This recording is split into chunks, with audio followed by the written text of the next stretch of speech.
Hello, and welcome to another edition of Kickstarter Creator Hangouts. My name is Zach Dunham, and I'm a campaign strategist here at Kickstarter for design and technology creators. Joining me today is Joel Murphy from the OpenBCI team. Hey, Joel. Hi, thanks for having me. Yeah. Joel and OpenBCI are in the midst of running their second campaign on Kickstarter, where they're developing biosensing devices and working on some really interesting challenges. A quick note on the Hangout series that we're doing. These are happening every first and third Wednesday. So follow along on Kickstarter tips, check out our social media feeds where we're announcing these. And if you have a question for Joel over the next half an hour, you can tweet it to us at Kickstarter tips or join the Hangout and post a question. So Joel, welcome. Thank you. Anyone that's kind of new to OpenBCI, can you just kind of give us a background on what it is that you're working on and kind of describe, your community and sort of mission as a platform? Sure, yeah. OpenBCI is a company and we make biosensing hardware. So essentially the electronics and some software to get started that will allow you to sense biopotentials that you can measure in your body. This would be EEG, which is brain waves, measuring the waves of electricity that your brain creates, and also EMG, which is muscle movement, and ECG, which is heart rate. And we can do all of these, measure all of these electropotentials that your body generates simultaneously or separately, however you would like. And we are an open source hardware company, so that means that we post all of our design files online. We share liberally everything that we make, how we make it, so that we can teach people about what we're doing and how to do it. And then we also ask the world to help us make it better. And I have a prop. Here's an example of an OpenBCI board. Awesome. Okay. Cool. And we've been doing this for just a little over a year, really. Our Kickstarter was in 2013, 2014. We ran it through December, January. And that was our first Kickstarter. And that launched the company. We've then took the time of 2014 to build and polish the work that we had into a version 4. And we've been selling and shipping from our online store ever since. That's awesome. And was the forum and sort of having this be an open source mission, was that kind of baked in from the beginning for you? Has that evolved over time? Well, that was kind of baked in from the beginning. The sort of the origin myth story of OpenBCI sort of starts long before, in the ages of old. I was a part of a project back in 2011 to make the pulse sensor, which is an optical heart rate monitor for Arduino. Awesome. And this was a project that a friend of mine, Yuri Gitman, and I did. We were both teaching at Parsons School of Design in New York City, physical computing classes, teaching people how to use Arduino, electronics, and programming. We had a lot of students one year that wanted to do biofeedback in a course. And we pointed them at this circuit that's easy to make to measure your heartbeat. You shine a light into your fingertip, and then you measure the light coming back, and you see the heartbeat in the waveform that's coming out on the analog signal. Right. But these students that we had were design students. They weren't really into building electronics, and so it was very painful for them. Yeah. The summer after that, we decided, well, if we can solve this problem, we'll have more awesome projects and less crying students. So summer of 2011, we spent about $250 and about 2 months to create a prototype of the pulse sensor.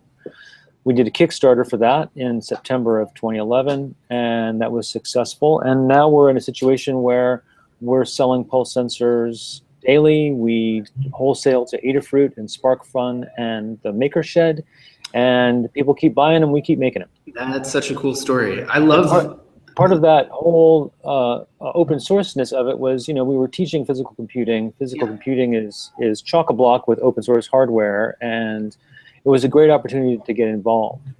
Yeah, and there are a whole host of these projects, and definitely they're my favorites on Kickstarter, where there's this need for a tool, and then that tool is facilitating an art project, but then there's this whole movement to rally around the tool itself and let that kind of be this work that everyone can get behind as well. That's really cool. What is one of the things I want to talk about is CES. I know that you guys are going to be there next month. Yeah. People, describe CES as the world's largest trade show. There are a ton of companies, and I think that frequently it comes to mind that they're mostly the big players, right? It's Sony, Philips, Sure. Yamaha. So, but there are also lots of startups and people kind of doing really interesting projects that aren't sort of in the spotlight in that way. What are you guys excited about seeing, and how do you prepare for such an event? Well, we are going in a way we're kind of hacking CES slightly because we got invited to be inside of someone else's booth. So Aleph Objects, they're the makers of the Taz 3D printer. I think they're up to the Taz 5 now, and the Taz 6 is coming out next year. Okay. They threw down to get a booth in CES, and they've invited a number of people to be involved with them. We're there, including Connor. Who's the other group that's supposed to be there? Red Hat. Red Hat, I think, is also going to be there. Gotcha. So we are not bringing a whole lot of stuff. We'll bring a poster. We'll bring some tech, some of the prototypes that we've had from this Kickstarter to show stuff off. Yeah. I'm excited to see what else is going on at CES. Sure. But it also feels like it's nice to be involved under the banner of Aleph Objects, because they have also sort of drunk the open source hardware Kool-Aid, if you will, and being there alongside, Sony and Samsung and everyone else who's going to be doing some crazy show, to be there, open source hardware, open source Libre hardware is a big sort of exciting position to be in against all that closed stuff. Totally. What does a demo for OpenBCI at CES look like? Well, we have, our Kickstarter is based on a new version of our hardware, which is going to be cheaper, and also our 3D printed electrode headset. So this is what's called the Ultra Cortex, and this is the Mark III version of the hardware. And with this, you can read brainwaves. And also muscle movement and ECG and stuff like that. So we'll have a bunch of these there that people can try on and see their brain waves. And we'll also have samples of our new hardware prototype. And of course, we'll have examples of what people have done with it through our community page on our website and things like that. Sure. Any particular other projects that you're excited about seeing there? Honestly, we've been so busy with this Kickstarter, and I'm just so busy in general. I've never really been to CES. I don't know what to expect, so I'm sort of holding back and anticipating great surprise. Awesome. Yeah. Well, I think there are about 100 Kickstarter creators there that we that's fantastic. Super excited to see. And so wait, are you guys hosting the Kickstarter back?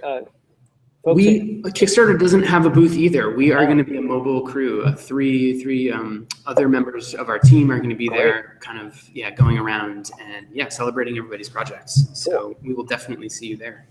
One thing that I would love to hear, you talk a little bit about is your online community. At Kickstarter, we talk a lot about running a campaign and using your backers to really develop a core community around a project. And in your case, you've really excelled at that with the first project and with the second project. And you've incorporated some of these projects that people are making with OpenBCI in this campaign. That's no small feat, keeping that going. So could you talk a little bit about what are the challenges with supporting and sustaining an open source community, and what excites you about it? Sure. Well, it's kind of one of those things where it's not maybe as hard as it sounds, but you really have to be kind of in the right position. So, for example, the second Kickstarter that I was involved in, this OpenBCI Kickstarter from 2014. That relied a lot on the connections that we had and made through showing off our prototype hardware at the Maker Shed, the Maker Fair here in New York City. We got close to 500 people sign up for an email list from that alone. Wow. And then also people that I had got in contact with from having the pulse sensor. Mm-hmm. So we already had leveraged a bunch of megaphones, if you will. Mm-hmm.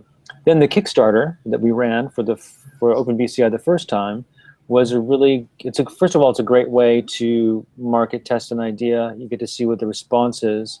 But then we were able to put ourselves and our project in front of many people who are in the space already. People who are already doing neuroscience or psychology or PhDs or doing machine learning, or they're computer science students or practitioners. And these are people who are really kind of the backbone of our community right now. Yeah. So we're providing a tool, the OpenBCI 8-channel or 16-channel system, that is orders of magnitude lower in price than anything else anyone would be able to get. So we're disrupting in that way. We're attracting people to us because we are providing a tool that gives you research-grade signal quality for this low cost. Right. And then these are the people who are going to be sharing the fact that we exist, sharing their projects with us and with each other. So it's sort of a self-perpetuating kind of a community. Sure. The trick comes into wrangling them.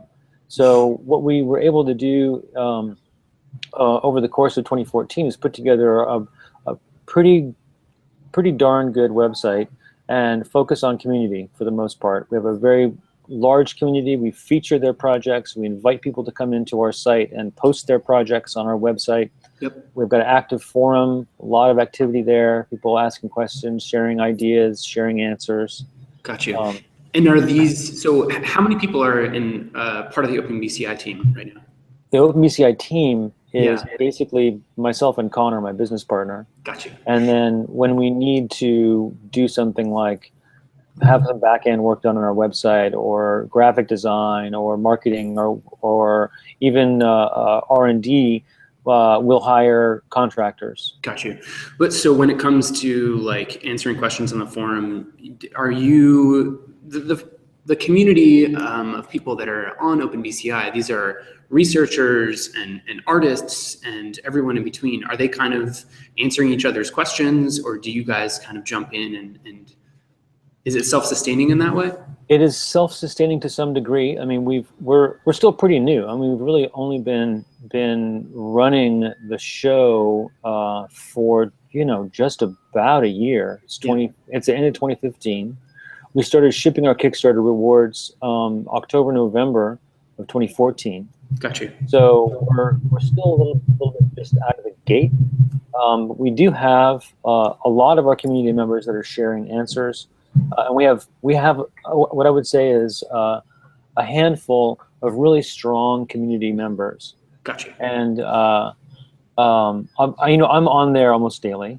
But then we've got this great guy. His name is William, and he's a neurofeedback practitioner. He does neurofeedback, and he is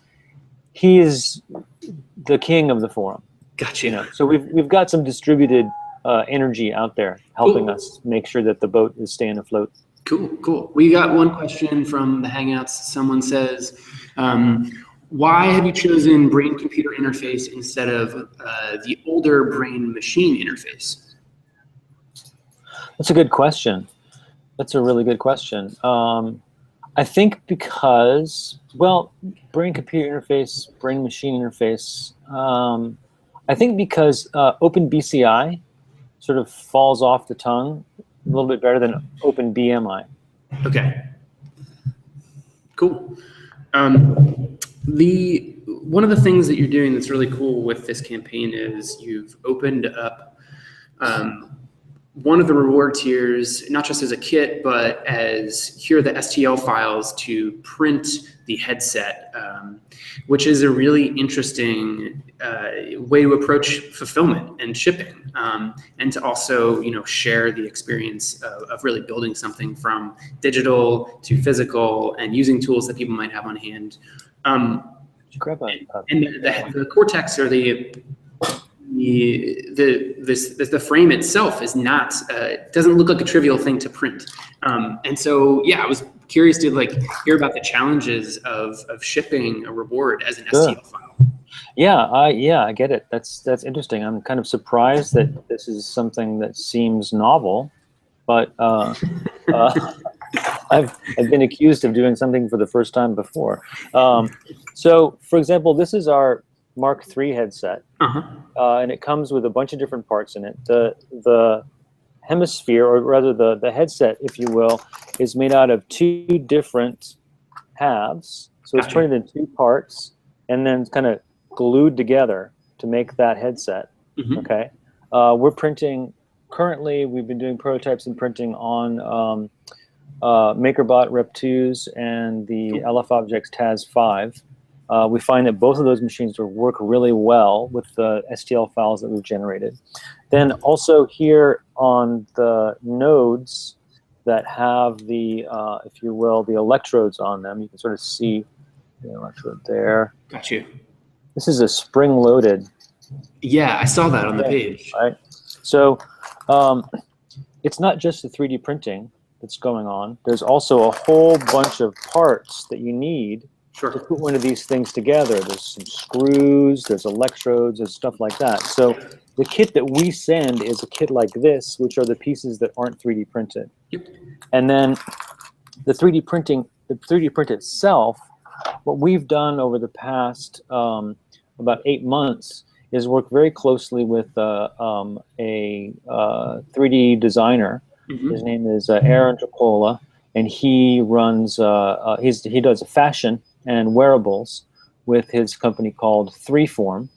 We'll get a link in the YouTube, I guess. But so we worked very closely with him to take the ideas that we had and essentially make them printable. He had the expertise to know how do you make this thing go together, if you will. So, you know, based on what we have right now, as far as our designs for the Ultra Cortex Mark III, we're able to, because we've done all of this R&D and all this development, you can go get our files for the Mark III right now on our GitHub and print it out if you want to. And it prints very successfully because we've been designing it and designing it and designing it to work. So Mark IV will have the similar sort of result. It'll be very easy to actually do the act of printing it because we'll have drilled down all the support materials and designed the whole thing to be oriented correctly in the machine so that when it comes out, it's very easy to then attach the parts to. So as far as the reward is concerned, really what you're getting is this, all this cool stuff that we've sourced, and we don't have to go find it from the 80 different shops that we went to go grab it at. Totally.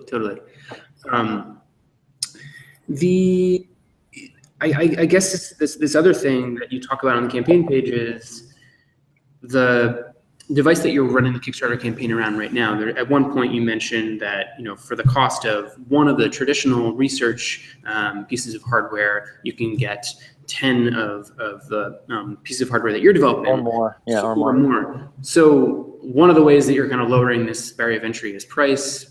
What are the other ways that you think you're lowering the barrier of entry to research and in neuroscience? And well, I guess a couple of angles. I mean, you can, because of the price, you can have every student in the class, for example, with their own system to be able to do their research on instead of standing online waiting for time on a machine that's in a rack somewhere in a laboratory.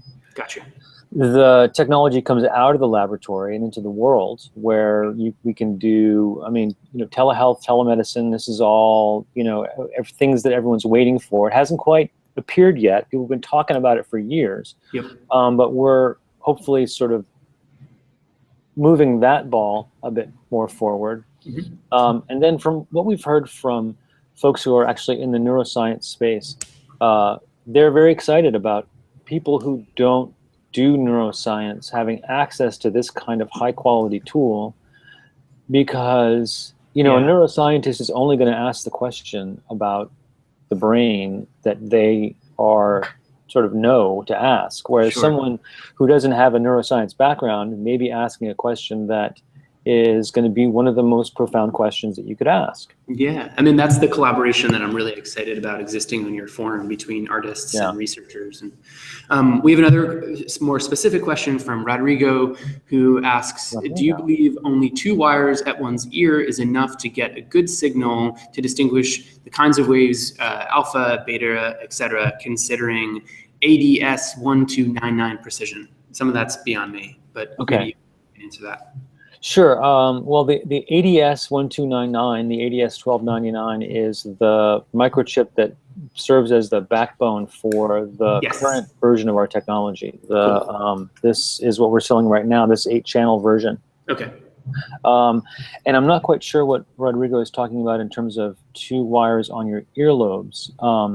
We would normally attach to your earlobes one connection, which is the ground connection, which is there to make sure that you and the system agree at what 0 volts is, so then we can start measuring stuff. And the other connection on the other earlobe would be a reference. So that means that all of the points on your head would be measured against this one point, which is not going to be seeing any real brainwave activity, so then you'd be able to get a really good sense of what the brain is doing. If you put the reference somewhere on the head, then you're measuring against this point, let's say, which also has some brain activity in the signal. Gotcha. You know what I mean? Yep, so, totally. That's interesting. I never knew that your ear was ground when you're doing computer brain interface. Yeah, you want to put the ground in a place where, I mean, the ground is a very low impedance connection, so you're going to get a really good solid connection to your 0 volts or your driven right leg or whatever it's called. Sure. And then the reference you would want to have in a place just that's not going to see any muscle activity, that won't be interfered with in terms of a heartbeat activity or something like this that would sort of spoil the signal. So the earlobe is it's that fleshy bit that doesn't do anything. Cool.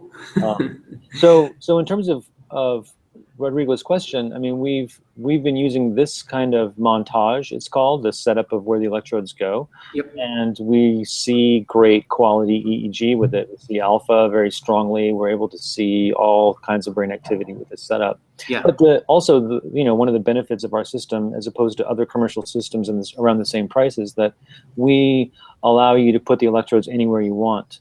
So you can go ahead and readjust and shake it up. Put the reference wherever you want, ground it wherever you want. Gotcha. Just to pull back a little bit and hear more about your experience as a Kickstarter creator, what insights do you have on being a 2-time creator now, running a second campaign? What have you learned after the first time?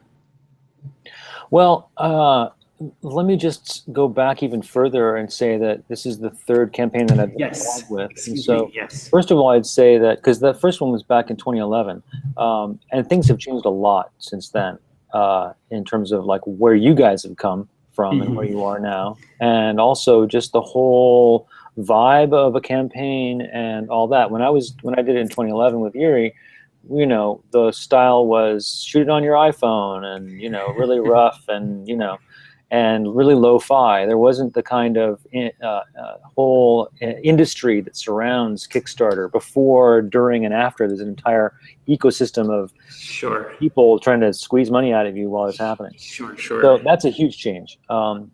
Between the first OpenBCI Kickstarter and this one, there's a lot of difference. First of all, we have a great community and a great group that we can already reach out to. Through the first campaign, we made a bunch of contacts in the press through all of the pain of marketing the first time. That made this time a lot easier. We were able to leverage a lot of that to keep the campaign going, and then planning out how to release different ideas and thinking about what good stretch goals could be.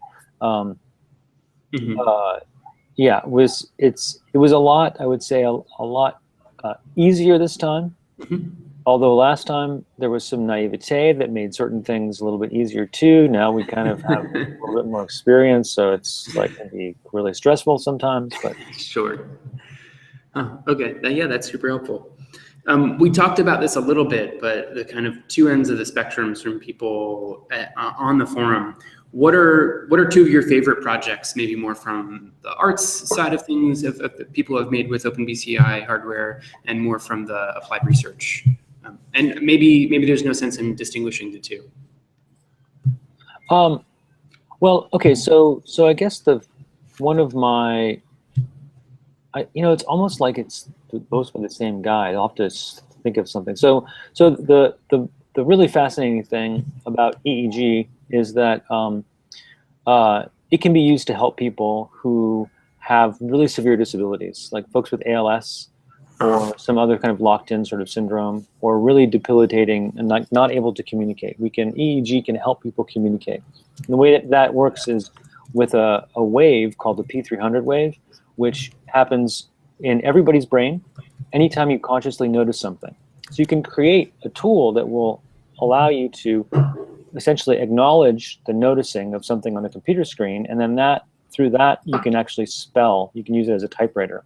It's slow, it's clunky, but you can actually spell. So okay, cool. So this guy Jeremy Frey, who's a member of our community, and he developed OpenVibe, which is an open source software to do digital signal processing with biosignals. Mm-hmm. He created a P300 speller with our hardware.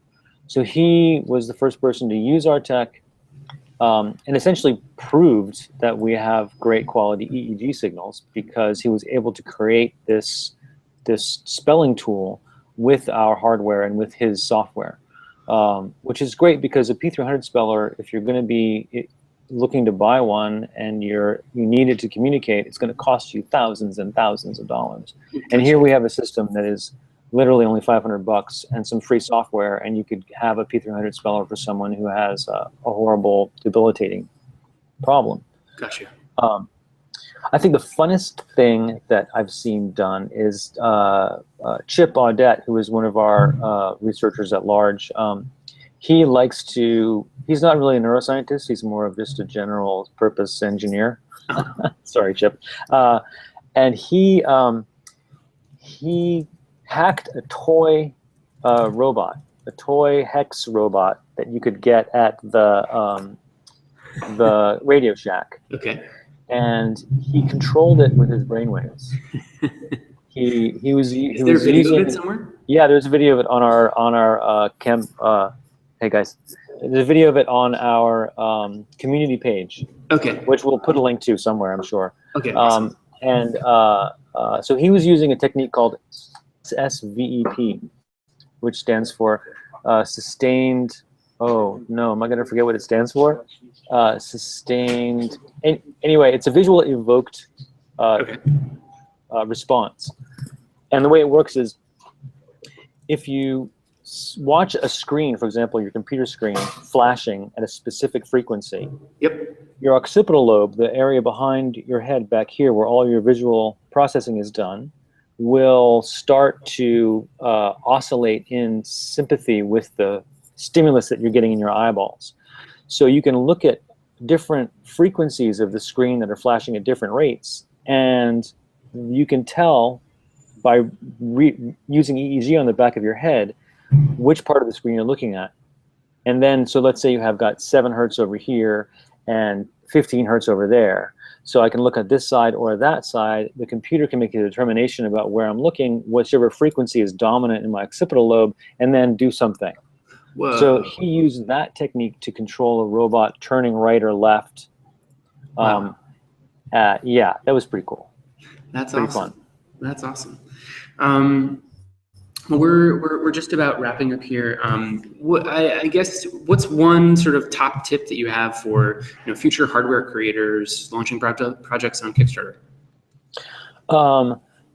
Prototype. Get yourself a good working prototype. Make sure that the damn thing works before you start. Don't overpromise. Don't try to do two things. Do one thing. Do one thing. Do it well. That is awesome advice, and that is definitely something that I think we all second here. Joel, thank you, so much for joining us and sharing all these insights on the second campaign. I look forward to seeing you at CES and doing a demo again in person. And for anyone who's watching who hasn't checked out the campaign, definitely go check out OpenBCI.